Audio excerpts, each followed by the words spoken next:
Lisa Maria Gustinala Mandarak was born on September 30, 1965, in Norristown, Pennsylvania. She graduated from Norristown High School in 1983, and in 1992 married James Mandarak, known as Jamie. They had known each other since elementary school, and for a long time were just friends. Jamie had already been married and was divorced when he and Lisa started dating. They settled in Limerick Township, Montgomery County, also in Pennsylvania. A quiet and safe place, with good schools and almost zero crime. It was a small town at the time, with only 7,000 inhabitants, and was seen as an ideal place to raise a family. Their daughter, Devin Marie, was born on February 4, 1994. The family was a member of the Lutheran Church.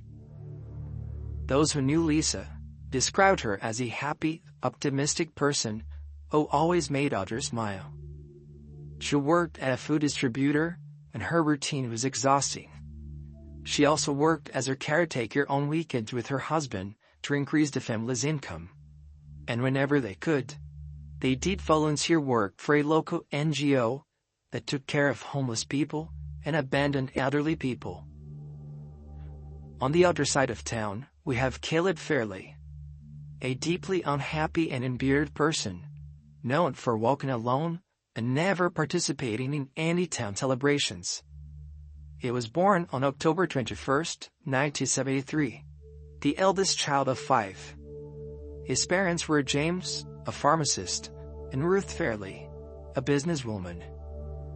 Tragically, in 1989, 4-year-old David, Caleb's brother, died while playing with a gun in the backyard, and it accidentally went off.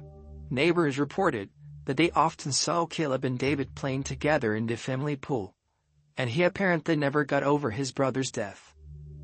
Caleb's father was a quiet man, becoming even quieter after his son's death. Caleb seemed to get along well with his father, but his relationship with his mother was not good at all. Ruth Fairley was a domineering and unruly woman who viewed her son with contempt. She was always cursing him for no reason, calling him stupid and gossiped saying he didn't do anything right. Caleb attended Upper Merion High School. He was a good student according to his teachers. In fact, he was regarded as a gifted child and had a special education at school. In contrast, he was constantly bullied by other students, who made fun of his weight, the way he dressed, and almost everything about him. The boy became increasingly awkward, socially withdrawn, and spent most of his time alone.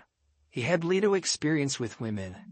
However, he had a short-term girlfriend named Melissa Arcadia, who described him as an intelligent young man with a lot of inner pain, who was afraid of women, probably due to the bad relationship with his mother. In 1992, there were several incidents where Caleb was accused of harassment, specifically for grabbing women by the buttocks. In every job he went through, he was mocked and harassed by co-workers. Due to the lack of affection at home, at the detriment of his classmates and co-workers, he preferred to be alone in his fantasy world. Caleb spent most of his time on his room, where he dressed up as a vampire and played a Dungeons & Dragons RPG. Far more sinister was his collection of piloted sadistic adult content that he kept under the bed. Upon graduating from high school, Caleb studied computer science at Westchester College, but ended up dropping out of course in the first semester and enrolled at a Montgomery County Community College, community institution of higher learning, getting very good grades. But he didn't return for the second half of 1995, claiming he had no money. In fact, he wanted to save so he could move out his parents' house. If there was one boy lost in his life, it was Caleb. On Sunday, September 10, 1995, Lisa thought it looked like a good idea for shopping. Her husband Jimmy was lying in front of the TV watching football. She then learned that there was a new children's clothing store at the Carlitfield Shopping Center, Your Kids and Mine, which had recently opened and had excellent deals. The store was only 15 minutes away, and Lisa decided to check it out. Around 3 p.m., Lisa told Jimmy that she was taking her daughter Devin to the mall to see the new store that they wouldn't belong. This would be the last time Jimmy would see his wife and daughter alive. When dinner time came and Lisa still wasn't home, Jimmy was worried. She said she'd be back soon, he thought, not wanting to sound alarmist. Jimmy called his brother, then his sister, asking what he should do. The sibling said he was overreacting and not to worry. Jimmy and Lisa were really happy in their marriage, so no one could imagine that the woman just got up and walked away with her daughter. By nightfall, Jimmy was already panicking and decided to call the police. Police officer went to the man's house and told him to check to see if any of these toiletries were missing or if any suitcases were missing. But everything was where it should be, indicating that Lisa hadn't run away. Jimmy explained to the police what had happened that afternoon. He was watching football, and Lisa drove Devin around 2 p.m. to the new store at the mall. The police then went to the store, certain that the woman would still be shopping. They found her car in the parking lot, but there was no sign of a mother and a daughter there. They were nowhere to be found, and there was no sign of struggle inside or outside the car. What Jimmy didn't know is that even before he called the police that Sunday, some people walking through Valley Forge National Park had made a frightening discovery. About 50 meters above the trail, at the top of the embankment, there was a road, and the body of a girl was seen among the falling autumn leaves. It looked like she'd been thrown from a car, on the road above. The police were called immediately. Jimmy's brother, John, agreed to go to the hospital and see if the girl was Devin. He was so scared he didn't want to go. And unfortunately, it was her. The autopsy revealed that her collarbone was broken, and the cause of death was suffocation. Investigators were unable to recover any evidence of the hair fiber from Devin's clothing. If there had been any, would have likely been lost when she was thrown out of the car.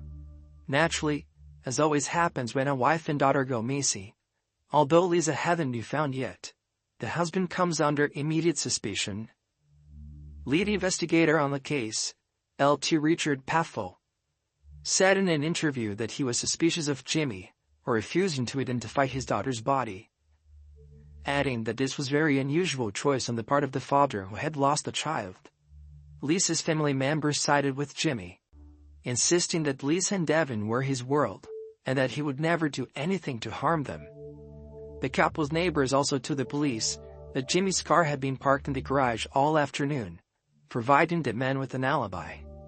Later, police ruled out Jimmy as a suspect, and detectives began looking elsewhere for clues to what had happened. As Lisa was still missing, an intense search of the park was carried out throughout Monday, September 11th. Helicopters were used, as well as sniffer dogs and more than 20 people, who searched every inch of the park, but found nothing. Back at the mall, the detectives began asking the store owners if they had seen Lisa and Devin the day before. Then a woman said she was shopping at the store on Sunday and said she had seen mother and daughter. She'd made a purchase at the store, and as she left, she saw Lisa on the shelves of clothes. The police then went to the store and were able to confirm that the woman actually made a purchase there around 3:40 p.m., which was the last transaction of the day at the store. Officers discovered that the store belonged to a woman named Ruth Fairley, and that her son, Caleb Fairley, was working there alone on Sunday. They called Caleb, asking if he had seen a woman matching Lisa's description with a child in the store the day before. He denied seeing anyone with that description, but agreed to meet with detectives to view photos of the victims. When they met with Caleb that afternoon, they noticed the young man was wearing crudely applied makeup. Detectives asked him to clean his face, and it was possible to see that he was covered in scratches. He said he had gone to a rock concert at a nightclub the night before, and during the concert, he had a riot, which would have caused the scratches. Obviously, the detectives didn't believe this story. Investigators then obtained a search warrant to search Caleb's mother's home and store. And in his room, they found his stash of vampire-related items and his collection of adult magazines, many of which were violent in nature. They also found what they described as strange sexual devices. The officers also found a T-shirt with a drawing of a woman being beaten by vampires. Many sources says that the woman in the drawing looked like Lisa. Some newspaper even said the design of the shirt inspired Caleb to attack Lisa, as baseless as it is.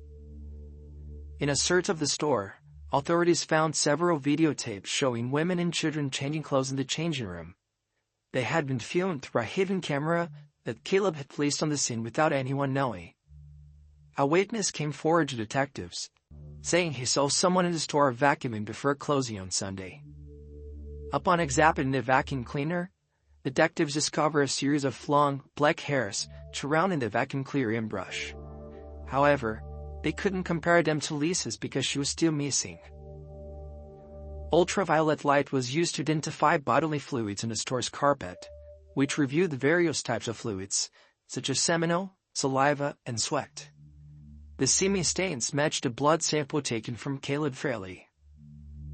However, this evidence was not enough to prove that Caleb Fairley was responsible for Devin's death or Lisa's disappearance.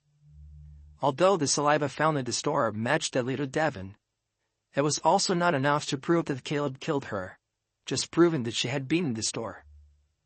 As for the semen stains, it just showed that Caleb was a pervert who touched himself in the store. It didn't prove he had sexually assaulted anyone there. But the police were convinced that the scratches on the boy's face were the result of an attack on Lisa, that to prove it, they needed to find her. So the detectives informed Caleb about the forensic evidence found at the store. In an attempt to get the men to confess something, and incredibly, Caleb told the officer that he would show them where Lisa's body was, if it would help him avoid being sentenced to death. Everyone was perplexed. That man had just confessed the crime of his own free will, and in a cold way. Perhaps he knew that he would end up being accused, as he realized that the evidence they had against him was very strong. Police desperately needed to find a woman's body to preserve forensic evidence that could convict Caleb, so they settled the deal. Although Pennsylvania technically still has a death penalty, there have only been 3 people executed in the state from 1978 to that date. On September 12, 1995, Caleb led detectives to Lisa's body, 5 miles from where Devin was found, in a forest behind Industrial Park. Lisa was naked, except for a black lace blouse, which had been put out there on her neck.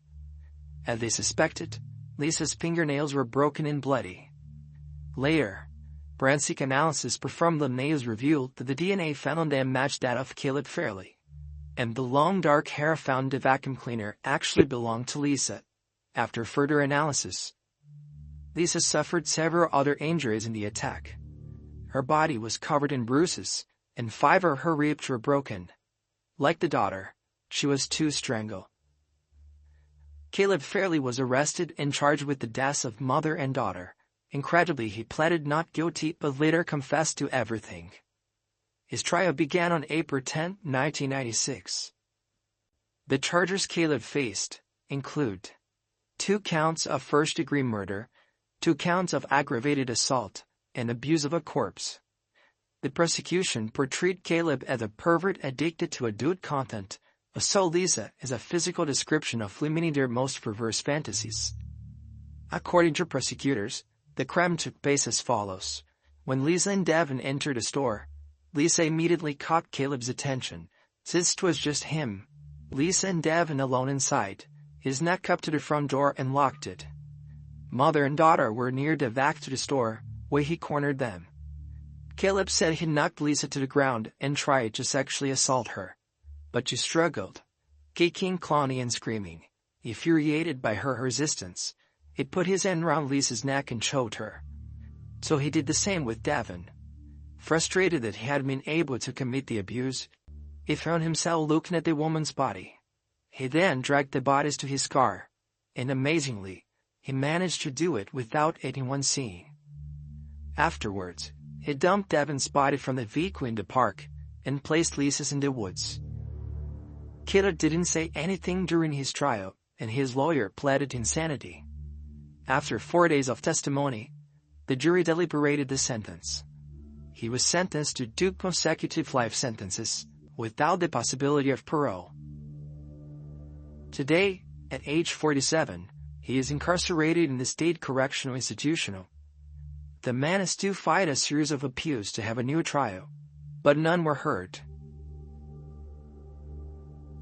At the request of family members, Tisa and Devin Mandarak were buried together in a single coffin at the St. Patrick's Roman Catholic Cemetery.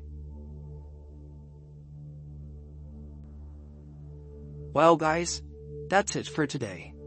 Thanks for watching until the end. Best wishes, and I see you next time.